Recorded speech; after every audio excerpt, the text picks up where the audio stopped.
I'm Rory Kramer. I'm an associate professor of sociology and criminology at Villanova University, and I'm class of '03. What were three things that brought you to Williams? So I was actually born in Williamstown, so I always knew it existed. My dad was a professor there for 3 years and then left academia, and he always wanted to go back. So I'll start with the most ridiculous reason. I was impressed with my tour guide's ability to walk backwards through snow. That was impressive. But what I remember doing, and I don't think this is actually that bad, even though it's a little bit silly. I remember when we walked past professors' offices, seeing what they had up and seeing that the doors were open, and they're actually students in office spaces, which sadly right now, not so much with COVID. But it was that sign that Williams students and professors were in a community together. And that was something I found really inspiring and something that I try to do as a professor myself. How did you get interested in your academic department? I never took a sociology course at Williams and have become a sociologist. I danced around the topic.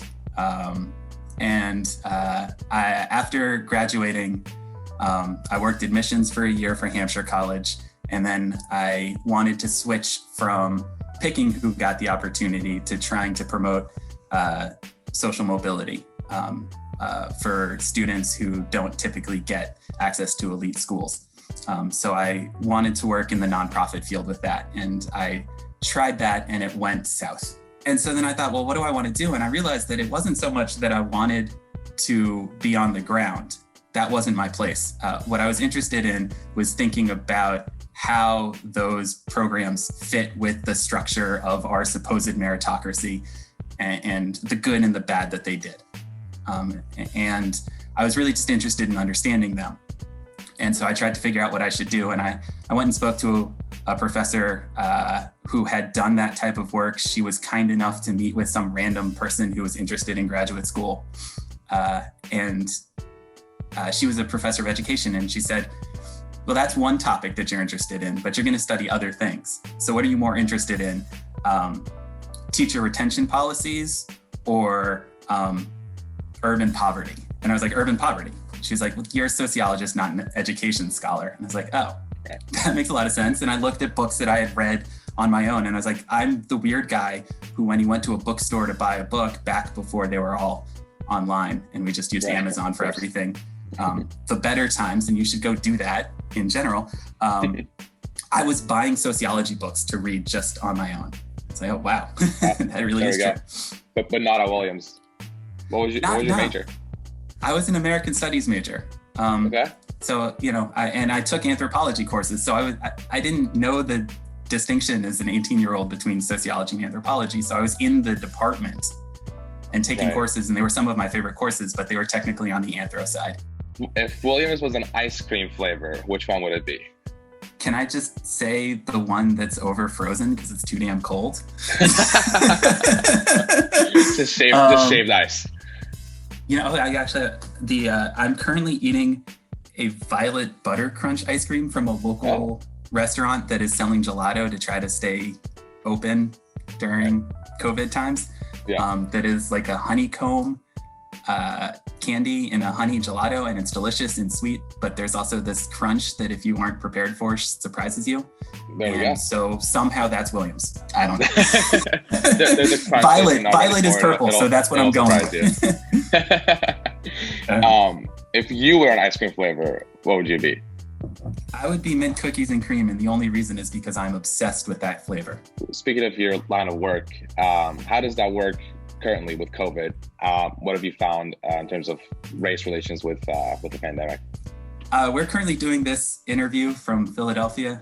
2 days ago, police shot and killed Walter Wallace Jr. in West Philly. So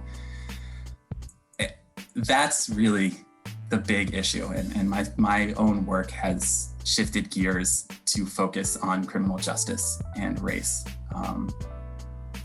since 2015. What the pandemic has done is exacerbated all of the structural inequalities.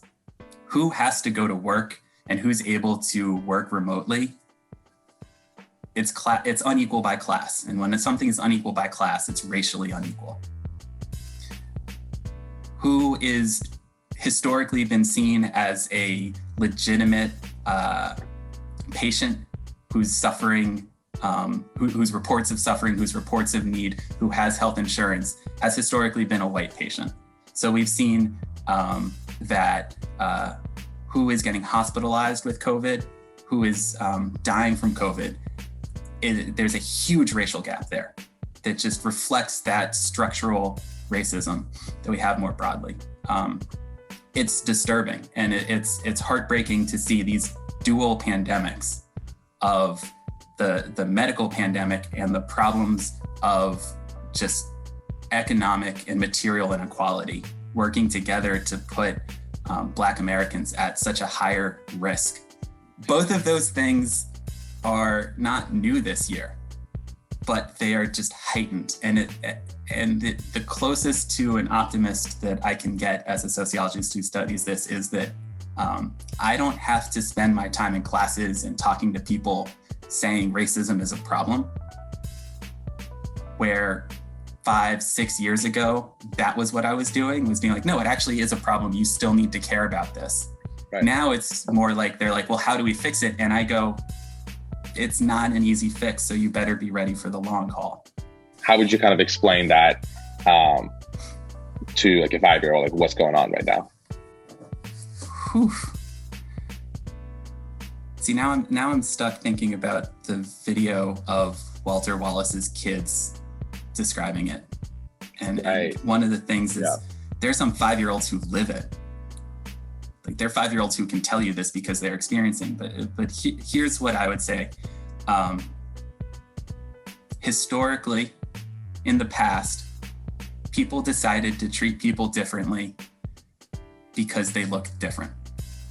Because we decided that they were in a group that wasn't the same as this other group. And we built our world with that lie that people are different. And now we're living in a world where there are still people who believe that lie, but it also matters because it affects where you live. It affects what your parents do. It affects what type of education you get. It affects what history we teach and how we think about the world. And what we need to do is work to get rid of that lie. But you don't get rid of a lie by just not believing it anymore. You have to also work to get rid of other people's belief in it and other ways in which that lie works. What piece of advice would you have for Williams students looking into academia? One is talk to your Williams professors about what that really entails.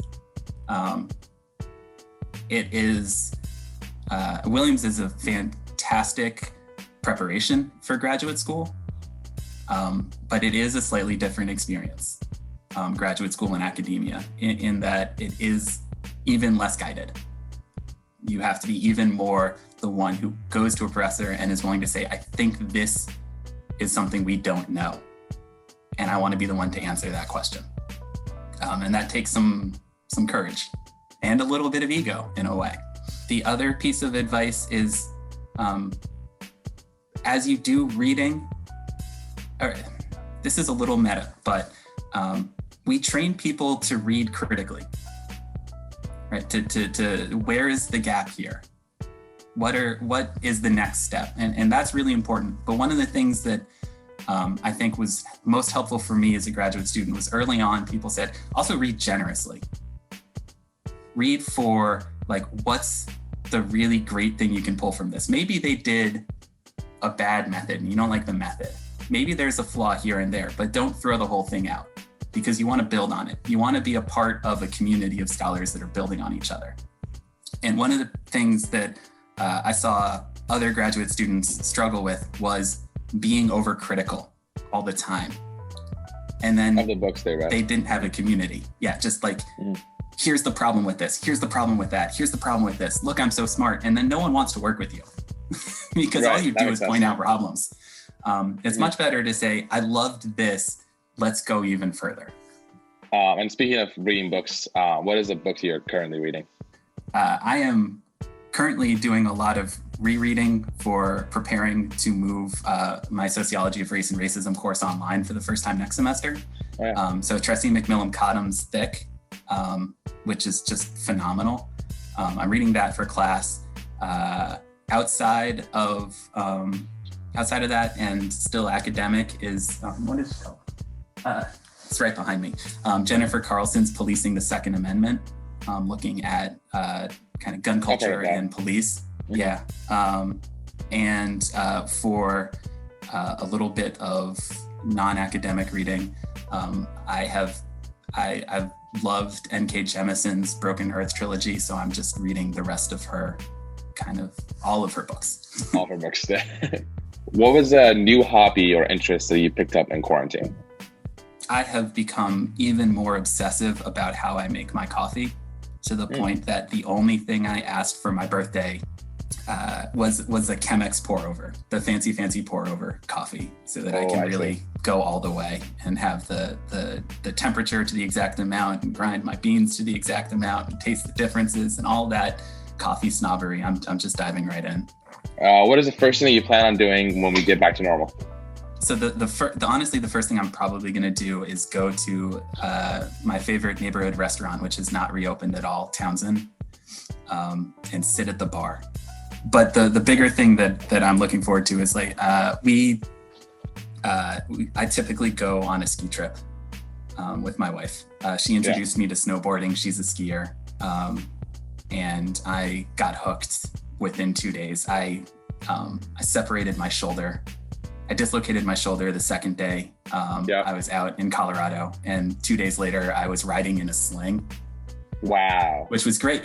So the doctor was like, you can't really do damage to it anymore. It's just really sore. As bad as it's gonna get. I was like, I was in a ski town. I was bored out of my mind. I watched an entire season of Archer on my phone because I had nothing to do in this town. And so I was like, screw it, I'm gonna go back out. And it was great because I was a terrible snowboarder. I was like on my 4th day ever or something like that. Yeah. So these people would pass me and be like, what's wrong with this guy who doesn't know what he's doing? And then they'd see I was in a sling and be like, that guy is badass. So awesome.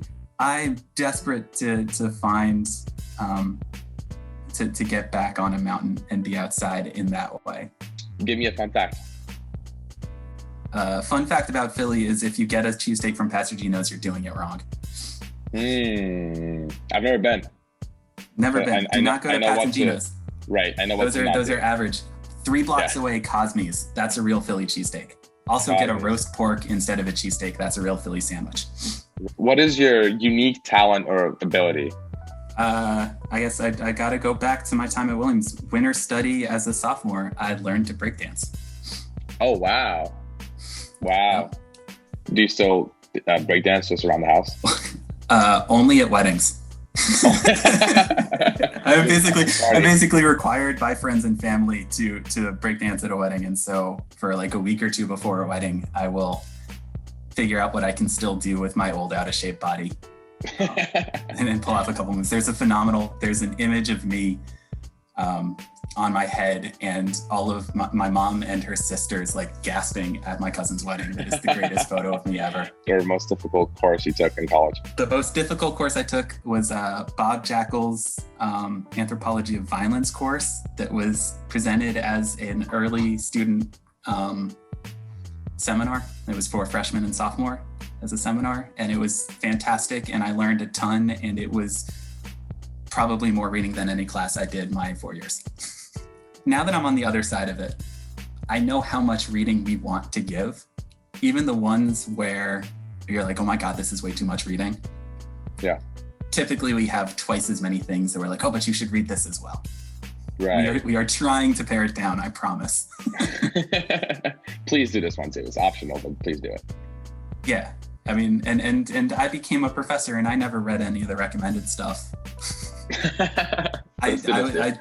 You should. Yeah. Some of it's been fantastic. I actually went back to some of my syllabi early in grad school and found some of those recommended things and read them. And I was like, oh man, I should have read this. What is your favorite sign-off quote? A word of inspiration. Inspiration during COVID, that's not fair. Yes, it's definitely not fair, but we need it. We definitely need it. During COVID, it's been "This too shall pass." Mm-hmm. Yeah. But I think here we go. This is my favorite. It's the words by Mariame Kaba, which is that hope is a discipline and we need to practice it. So hope is a discipline. Hope is a discipline. That's good. That's a good one. All right, Roy. Thank you so much.